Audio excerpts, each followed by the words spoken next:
Digital યુગ આ daily local news channel of Bharuch.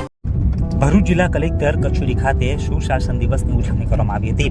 Bharat Ratna પૂર્વ પ્રધાનમંત્રી શ્રદ્ધેય શ્રી અટલજીની 100મી જન્મ જયંતિ નિમિત્તે આજરોજ અટલજીની દિવ્ય ચેતનાને વંદન કરતા માનનીય મુખ્યમંત્રી ભૂપેન્દ્રભાઈ પટેલે સુશાસન દિવસની ઉજવણી પ્રસંગે સૌપ્રથમ માહિતી અને પ્રસારણ વિભાગ દ્વારા નિર્મિત મારી યોજનાનું લોકાર્પણ સાથે અનેક લોક ઉપયોગી યોજનાઓનું લોન્ચિંગ કર્યું હતું.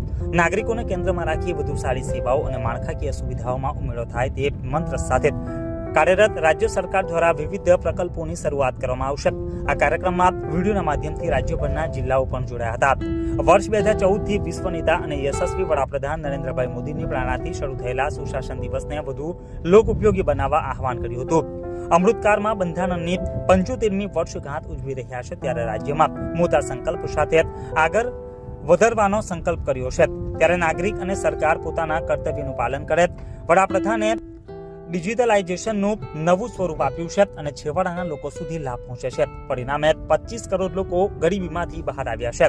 મુખ્યમંત્રી ભૂપેન્દ્રભાઈ પટેલે વધુમાં જણાવ્યું હતું કે સ્વાગત 2.0 ઓનલાઈન પોર્ટલને ટેકનોલોજી સાથે જોડીને માહિતી અને પ્રસારણ વિભાગ દ્વારા મારી યોજનાથી રાજ્ય કક્ષાથી ગ્રામ્ય કક્ષા વચ્ચે સોશિયલ મીડિયા માધ્યમથી સરકારની યોજના જન જન સુધી પહોંચશે તેમજ સાચો ફીડબેક મળશે.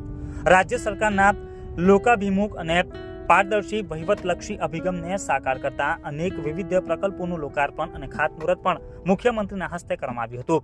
સુશાસન પરની ટૂંકી ફિલ્મ દર્શાવવામાં આવી હતી. ભરૂચ જિલ્લા કલેક્ટર કચેરી ખાતે વર્ચ્યુઅલ કાર્યક્રમના સમાંતર યોજાયેલી બેઠકમાં કલેક્ટર ગૌરાંગ મકવાણાએ સંકલનના તમામ અધિકારીઓને સુશાસન દિવસને સાકાર કરવા માટે ટેકનોલોજીથી સુસજ્જ બનવા અનુરોધ કર્યો હતો. આ પ્રસંગે જિલ્લા વિકાસ અધિકારી યોગેશ કાપશેત, અધિક નિવાસી કલેક્ટર એના ઢાંઢલ, જિલ્લા સંકલનના અધિકારીઓ તેમજ કર્મચારીઓ મોટી સંખ્યામાં વર્ચ્યુઅલ ઉપસ્થિત રહ્યા હતા.